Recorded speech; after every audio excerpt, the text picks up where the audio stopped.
boa noite a todos. É um prazer ter vocês aqui.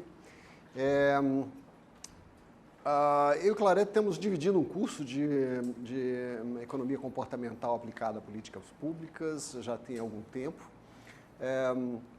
E o que a gente decidiu fazer hoje aqui é fazer duas apresentações relativamente independentes, tentar reduzir um pouco o grau de sobreposição, né, Claret?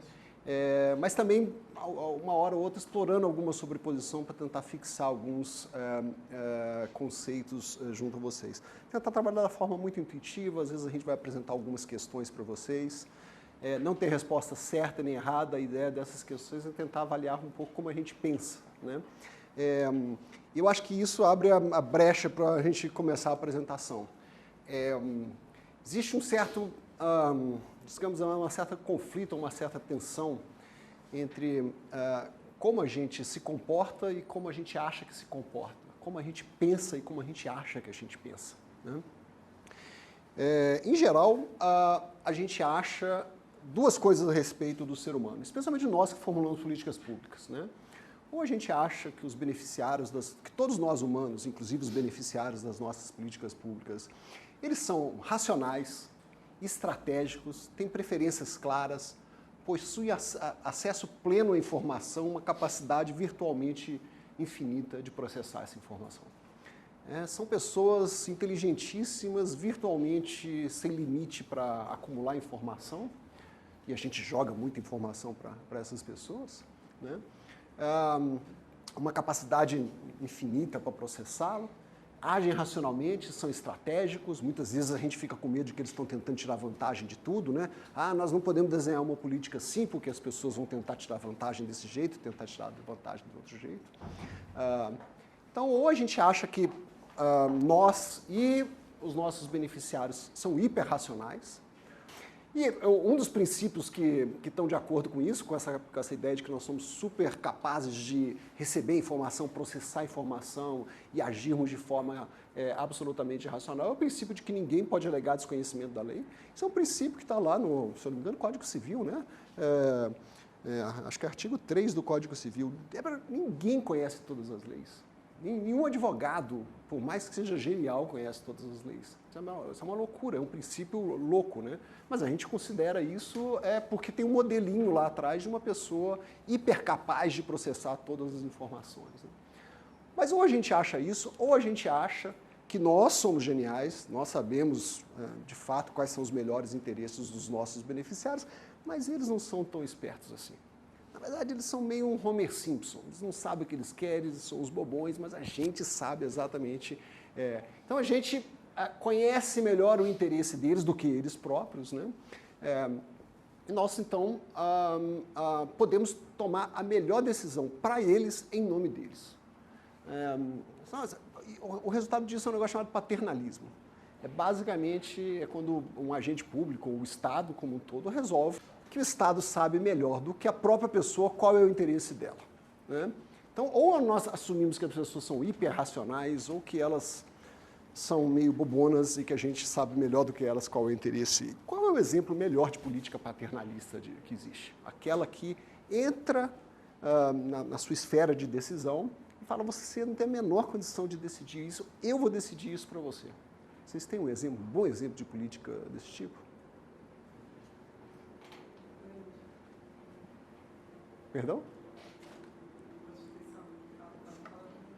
Em quem? Aos índios. Não, mas tem uma coisa tem uma política que vai muito além dos índios, que afeta todos nós. Previdência social. Falo isso porque, além de dar o curso de economia comportamental, claro, eu também dou um de política social.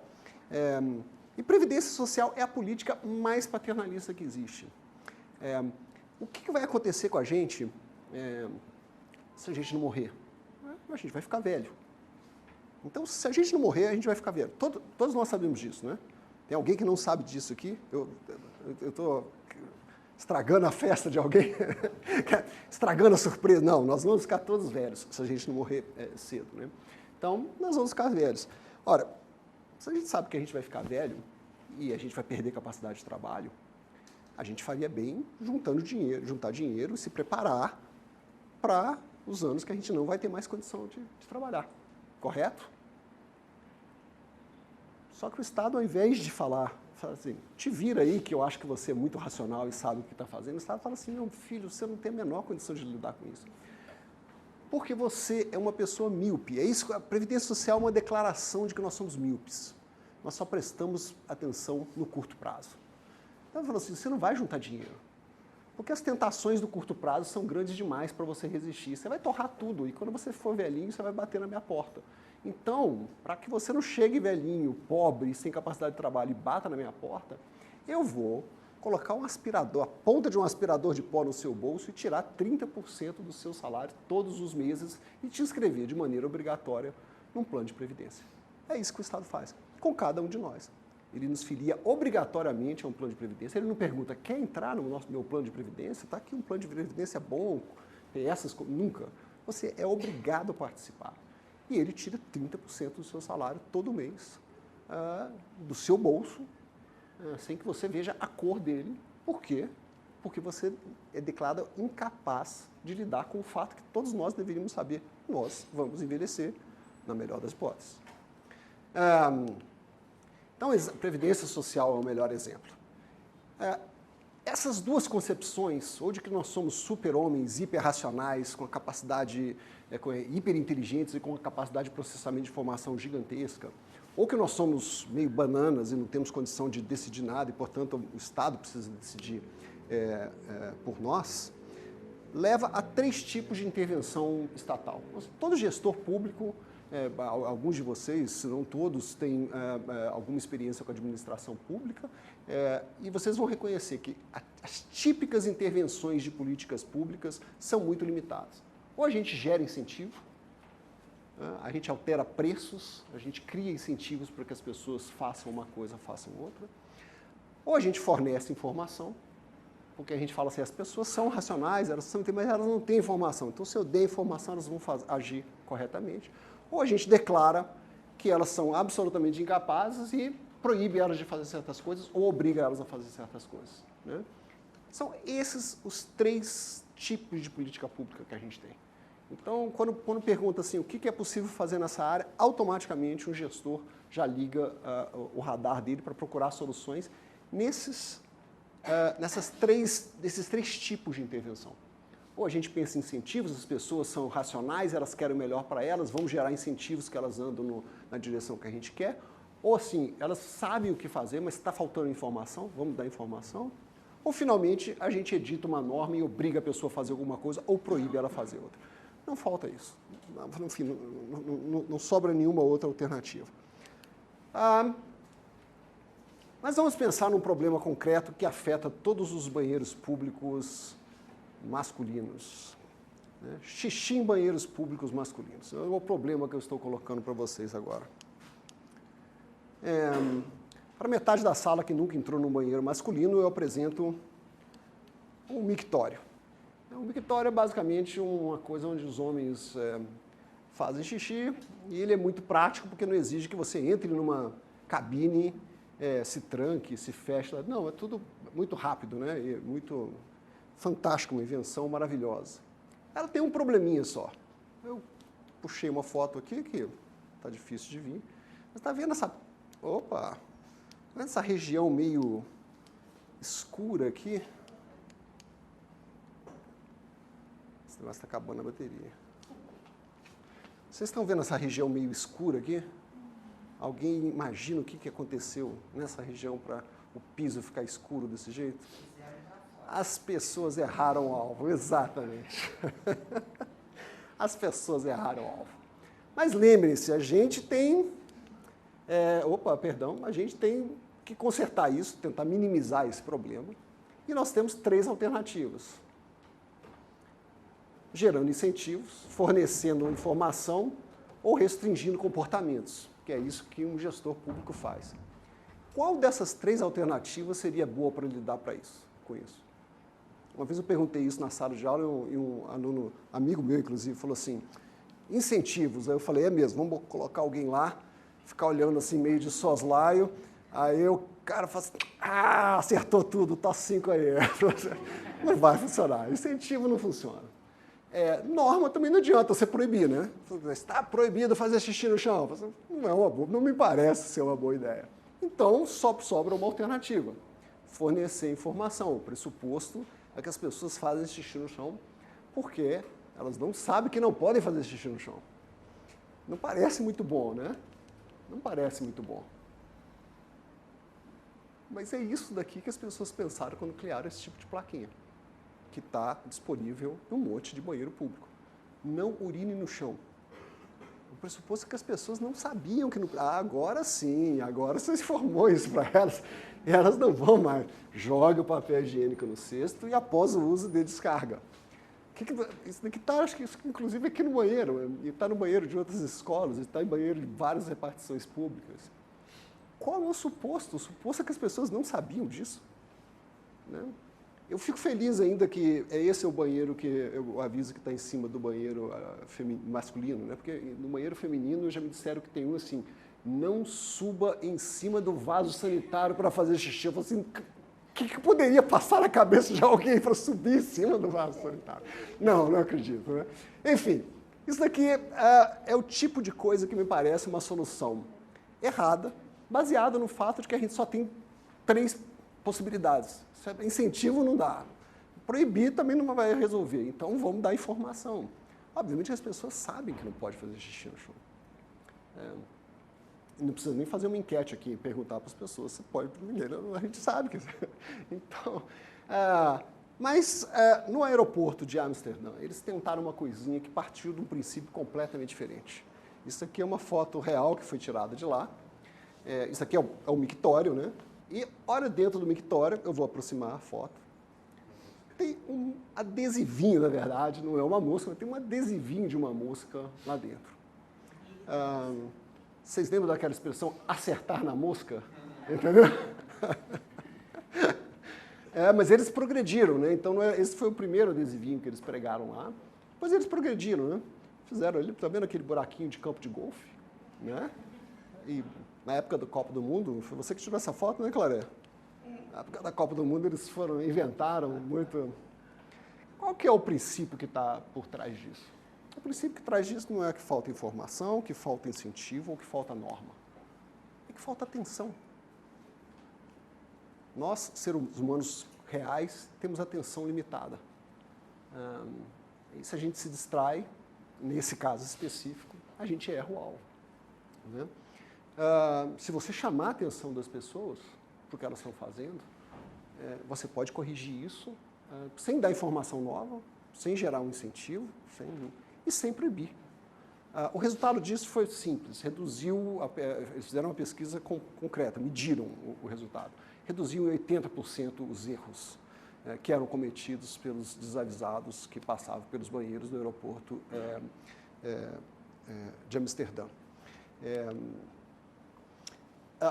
O ponto é esse. Um dos aspectos mais interessantes da área de economia comportamental é falar que a nossa racionalidade é muito mais limitada, que o nosso autocontrole é muito mais limitado do que a gente supõe,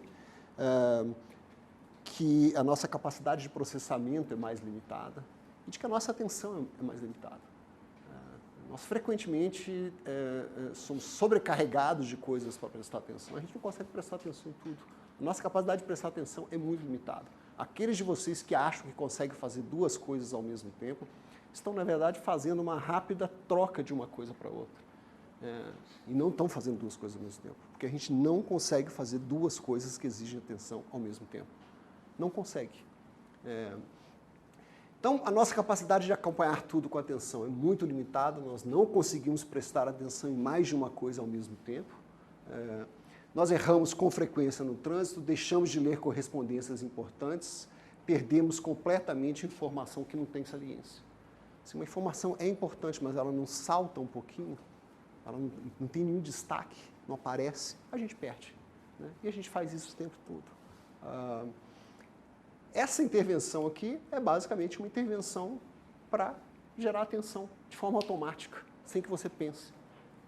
Você olhou, acabou. Não existe nada que você possa fazer que faça com que você não repare naquilo ali. É automático, é intuitivo, não exige esforço nenhum e você faz a coisa certa que tem que fazer. Então, é basicamente uma nova maneira de pensar como nós, seres humanos, agimos e como a gente tem que intervir para que as pessoas façam a coisa certa. As coisas certas, inclusive, da maneira como elas gostariam de fazer, e não só como a gente gostaria de fazer, de forma paternalista. Mas eu acredito que a vasta maioria das pessoas realmente não queria errar o alvo, né? E só foi depois de ver esse negócio que eu entendi por que alguns bares eles colocam, os homens já devem ter visto isso, alguns bares públicos eles colocam gelo nos mictórios. Quem já viu isso? Já vimos, lá, tá vendo?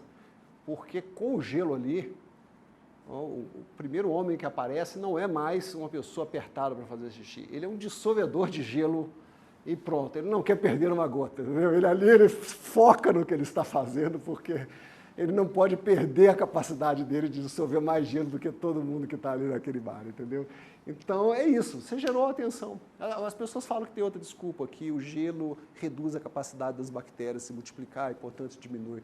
Mas esse fato de que aquilo atrai a sua atenção, de forma muito automática, funciona, de fato. Tudo bem, isso daqui é basicamente um exemplo divertido para chamar a atenção de vocês. O que eu quero dizer é que isso funciona em políticas públicas, em coisas mais importantes. Mas antes vamos explorar um pouquinho como isso quais são as nossas limitações, como que a gente pensa. Então eu já falei um pouquinho de atenção limitada, né? O fato de que a gente sabe que tem atenção limitada, intuitivamente nós sabemos que a gente tem atenção limitada, e que a gente sabe que as pessoas não fazem certas coisas por falta de informação, ainda assim levou pessoas, fez com que pessoas inteligentes pregassem um adesivo desse em banheiros. Por quê? Nós sabemos que não é por falta de atenção. Cada 100 homens que entram no banheiro público sabem que não devem fazer xixi no chão. E ainda assim, uma pessoa inteligente, do outro lado, pregou um adesivo desses, que é muito próximo do inútil, para informar as pessoas de que elas não devem fazer xixi no chão. Por que a gente vai atrás sempre das mesmas coisas, mesmo sabendo que aquilo não representa uma solução? Né? Por que a gente fica preso a isso daqui, né? Deixa eu ver aqui. Opa! Difícil. Por que a gente fica preso a essas 3 linhas de ação na gestão pública, sendo que muitas vezes a gente percebe que nenhuma delas é uma boa solução? Tem um negócio na economia comportamental que explica isso, chama The Street Light Effect, o efeito da luz da rua. E é basicamente isso daqui, esse quadrinho aqui que eu coloquei para vocês. Vamos ver. O que é isso? Um cara está procurando alguma coisa no chão e chega o policial, ou a policial no caso. Falou assim, você perdeu alguma coisa? Eu falei assim, eu perdi minhas chaves e estou procurando. Aí o segundo quadrinho falou assim, você perdeu elas por aqui? Ele falou assim, não, eu perdi 2 quadras para trás. Eu falei assim, por que você está procurando aqui? Eu falei assim, porque aqui tem luz. É isso, a gente procura as coisas de maneira meio viciada, né? Aqui tem luz, então eu vou procurar aqui. Né? Se você só tem essas 3 alternativas de ação, você vai procurar a sua solução ali, naquele lugarzinho fechadinho, a luz está ali, tudo, você fala assim, é aqui. Só que o problema, ele não está ali. O problema está 2 quadras atrás, onde você perdeu suas chaves. Então a gente sai procurando solução, mas a solução não está ali. É simplesmente pelo fato de que a luz da lua está iluminando aquele trecho.